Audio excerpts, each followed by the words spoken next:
Em nome do Pai, do Filho, do Espírito Santo. Amém. Ave Maria, cheia de graça, o Senhor é convosco. Bendita sois vós das mulheres, bendito é o fruto do vosso ventre, Jesus. Santa Maria, Mãe de Deus, rogai por nós, pecadores, agora e na hora da nossa morte. Amém. São Padre Pio, intercedei por nós. Olá, caríssimo, paz e bem? Meu irmão, minha irmã, que alegria te encontrar em mais um programa. Padre Pio, seus milagres e ensinamentos. Sou eu, missionário católico deficiente visual em Uviana. Nós vamos colocar o card acima aí do Santo Rosário com as meditações de São Padre Pio. Na descrição desse vídeo está o link do nosso grupo do WhatsApp, onde você pode entrar e receber diariamente o nosso conteúdo. Vamos colocar também o link na nossa página do Facebook ou no nosso canal no Telegram. E aqui na tela eu vou colocar o meu Instagram, onde você pode acompanhar o missionário também na descrição desse vídeo. Padre Pio me visitou e me curou. Irmãos e irmãs, nós precisamos cada vez mais buscar falar de Jesus Cristo e também daqueles que propagam, aqueles que vivem o Evangelho. E assim Padre Pio foi, e ele fez maravilhas na vida desse fiel, desse que se tornou filho espiritual de São Padre Pio. E é por isso que nós precisamos cada vez mais falar de Cristo, onde nós estiver, onde nós for, e dizer do amor querigmático de Cristo que cura os enfermos e liberta aqueles que estão na vida de prisão. E é por isso que eu quero convidar você já a deixar o seu like, compartilhar esse vídeo, porque ele vai falar sobrenatural em nossas vidas. Lembrando que esse relato foi retirado no nosso site, nós vamos colocar aqui na tela, também está na descrição desse vídeo. Preste atenção nesse relato, por favor. Padre Pio me apareceu, respondeu minha oração e fui curado. Num final de tarde, em viagem no trem que ia de Bolonha para Roma, comecei a conversar com um jovem rapaz sentado à minha frente. Fiquei sabendo que era um agricultor dos arredores de Pádua, que tinha aproximadamente 60 empregados e que no ano anterior vencera o torneio nacional de produção de trigo. Naquela época eu também era agricultor, aspirante durante parte do meu tempo, e enquanto, ao nosso redor, naquele trem expresso de executivos, as pessoas discutiam cartas de crédito, licenças de importação ou coisas semelhantes. Nós trocávamos interessantes ideias sobre valores comparativos de adubos orgânicos e químicos, pastos rotativos nas fazendas de criação de gado e outros assuntos campestres. Perguntou-me se de Roma eu deveria voltar diretamente à minha base de trabalhos em Milão. Respondi que não, que prosseguiria para o sul. Poderia saber qual seu destino? Ele disse. Claro, respondi. Vou para um pequeno lugar do qual provavelmente você nunca ouviu falar. San Giovanni Rotondo. Naquele tempo, essa cidade ainda não tinha se tornado famosa, nem mesmo na Itália. Ele olhou para mim, tirou uma fotografia da carteira e disse: Padre Pio? Eu peguei minha carteira também, tirei uma fotografia e respondi: Ele mesmo. Rimos entusiasticamente e eu lhe perguntei: Já esteve lá? 7 vezes, respondeu e continuou após uma pausa.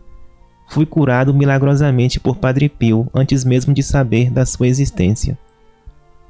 E esta é a história do meu companheiro de viagem. Certo dia, em sua fazenda, pouco após o fim da guerra, ele sofreu um grave acidente e foi acometido por dupla embolia pulmonar. Receitaram-lhe inúmeros remédios modernos que pareciam fazer efeito por algum tempo, mas em seguida a embolia voltava com mais gravidade, e ele percebeu que estava para morrer. Era jovem e forte e não queria morrer ainda. Era também religioso e inteligente, e rezou de uma forma que eu nunca tinha ouvido alguém rezar antes. Com toda a devoção possível, ele disse: Pedi a Deus que permitisse que alguém mais digno do que eu intercedesse por mim. Era uma oração extraordinária, que teve uma resposta igualmente extraordinária.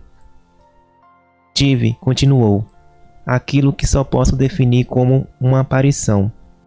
Um frade com barba à minha cabeceira. Ele se inclinou e colocou a mão em meu peito. Sorriu e desapareceu. O jovem entendeu imediatamente que tinha sido curado, e para espanto dos médicos, isso foi plenamente confirmado.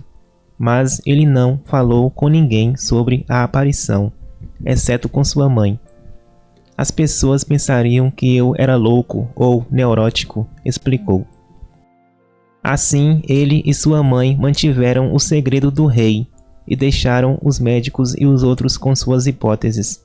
Ambos perguntavam-se, entretanto, quem seria o frade em questão, e concluíram, com bastante naturalidade, que devia tratar-se de algum santo do passado. Passaram-se vários meses. Certa manhã, meu companheiro de viagem foi a Pádua tratar de negócios com o senhor, que depois resolveu convidá-lo para almoçar em sua casa. Assim que entrei na sala, disse meu companheiro, fiquei petrificado, porque ali na parede havia não um quadro, mas uma fotografia do frade que me aparecera. Perguntou ao dono da casa quem era o frade. A resposta e a descrição de Padre Pio, ouvidas durante o almoço, fizeram com que o jovem, dinâmico como era, partisse na mesma noite de trem para Foggia.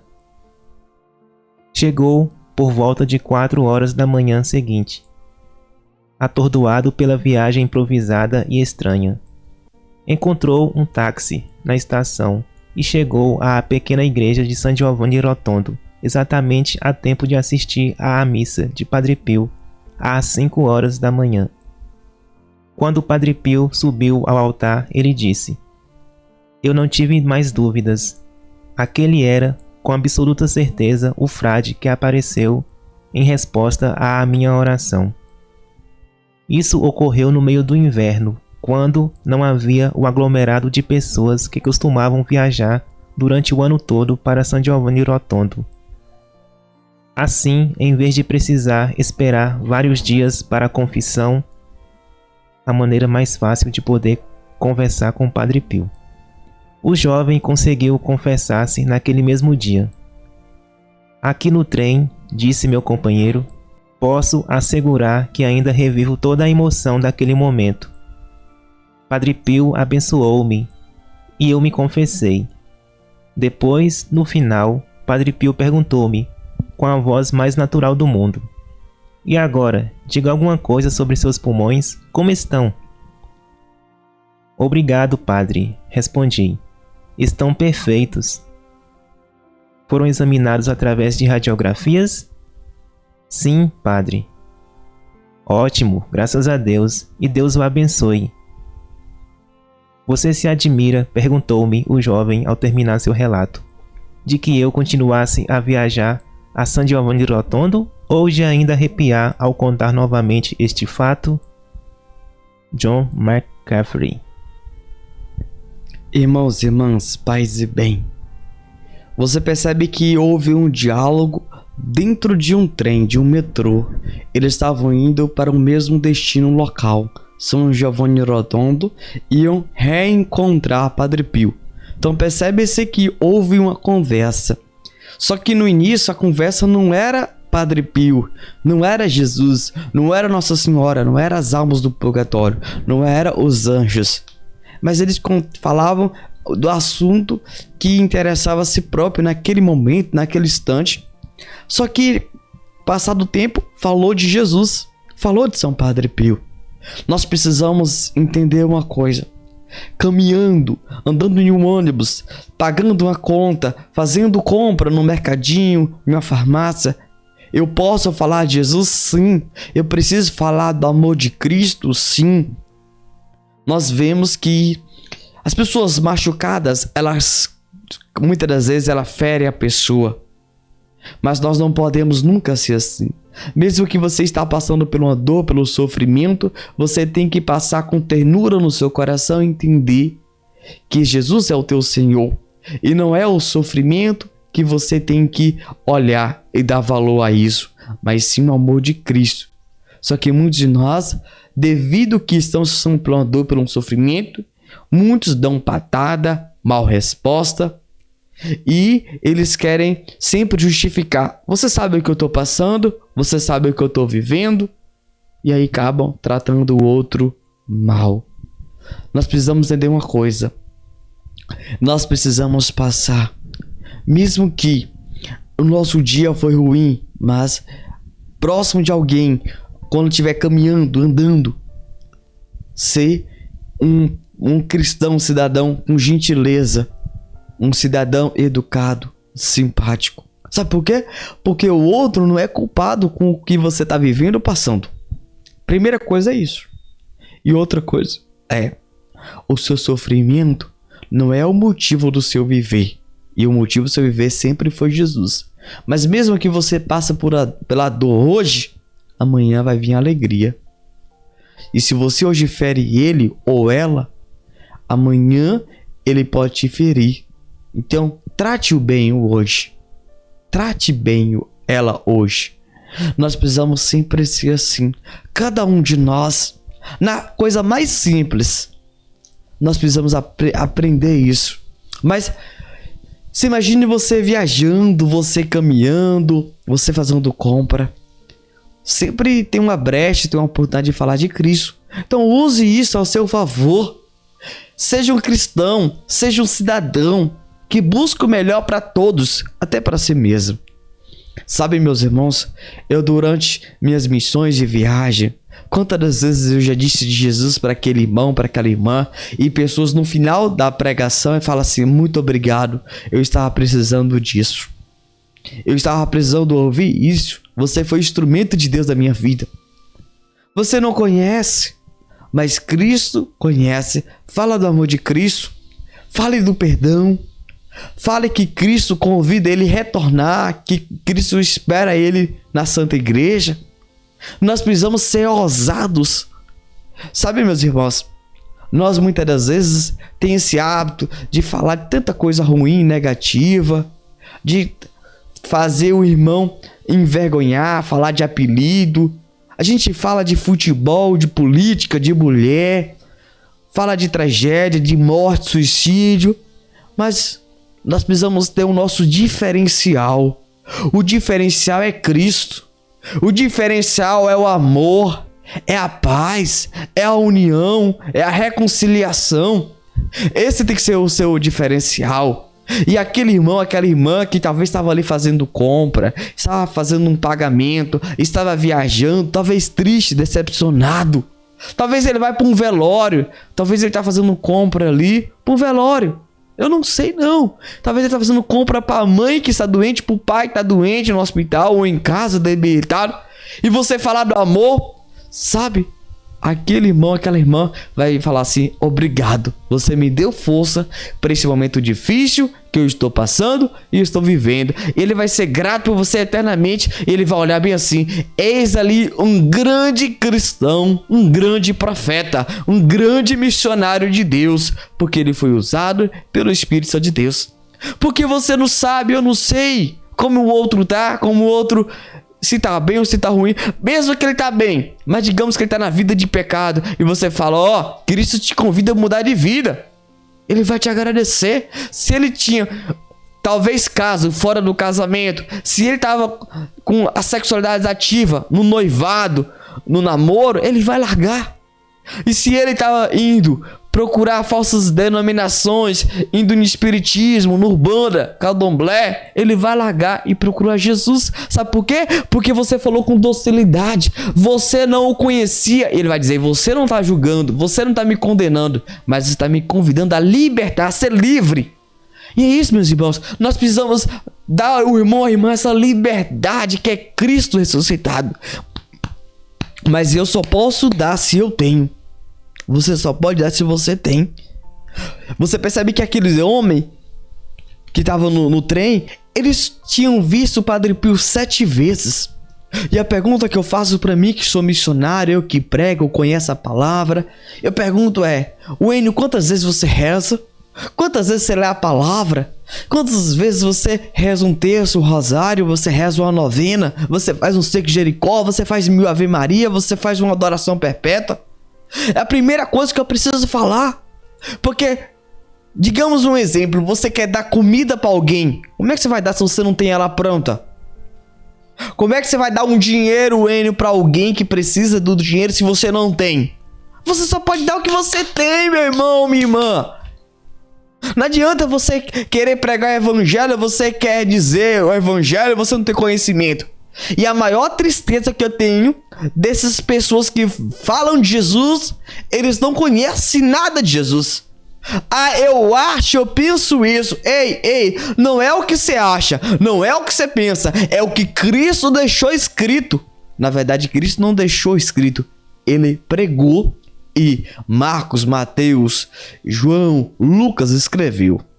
Mas Jesus não escreveu nada. Isso é que é a verdade, é o fato. Mas o que Jesus deixou diante da tradição, o que ele falou, o que ele viveu diante do seu colégio apostólico, os 12 apóstolos, o que ele deixou? É isso que nós precisamos professar. Não é o que eu penso, não é o que eu acho. E ali proclamar as maravilhas do Senhor.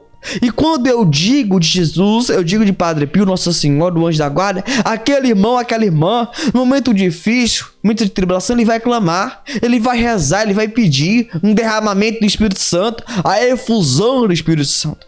E é por isso que que há necessidade de eu falar, de eu pregar, de anunciar com a minha vida, com palavras. Talvez entregando um bilhetinho, entregando um santinho de Padre Pio, Nossa Senhora, e dizer, vem para a igreja, retorna, você que está afastado. Eis a necessidade, meu irmão, minha irmã, de você ter na sua casa um crucifixo, a imagem de Padre Pio, Nossa Senhora, seu anjo da guarda. Corrigindo, não existe imagem de anjo da guarda. Não existe não, viu? Pelo amor de Deus, não compra. Ah, existe São Miguel, Gabriel e Rafael. O resto é tudo esoterismo. Não compra não, pelo amor de Deus. Irmãos e irmãs, há essa necessidade. Então coloque na sua casa um crucifixo, a imagem Nossa Senhora de Guadalupe, Nossa Senhora das Graças, Aparecida. Coloque, isso é maravilhoso, porque aquele vai perguntar, que santa é isso? Aí você fala, Nossa Senhora. Você conhece? Não. Conta a história. Ah, essa imagem de quem? Padre Pio. Você conhece? Não. Vem cá, conheça. Aí você pega aqui, ó. Eu tenho aqui, ó, a novena de Padre Pio, reza. Maravilhoso. Eu tenho aqui a oração, fica com isso, Padre Pio, reza. Então ele vai rezar, vai alcançar uma graça, um milagre, por culpa sua, porque você se tornou um intercessor, você se tornou um instrumento, que você deu a graça santificadora pelo irmão, pela irmã. Você disse, você pronunciou, porque quando eu vejo, desperta na pessoa uma curiosidade de querer conhecer, de querer pedir a intercessão e de querer saber o que ele viveu, como foi a sua vida. E aí ele vai apaixonar pelo Padre Pio, por Nossa Senhora, por Jesus, pelo anjo da guarda e rezar pelas almas do purgatório e pela conversão dos pecadores. Então, viva a tua fé, viva Cristo Rei em nossas vidas. Vamos colocar o card assim no meio do programa Padre Pio, seus milagres e ensinamentos. Santo anjo do Senhor, meu zeloso guardador, se a ti me confiou a piedade divina, me rege, me guarde, me governa, me ilumina. Amém. Deus abençoe e até o próximo programa. Em nome do Pai, do Filho, do Espírito Santo. Amém.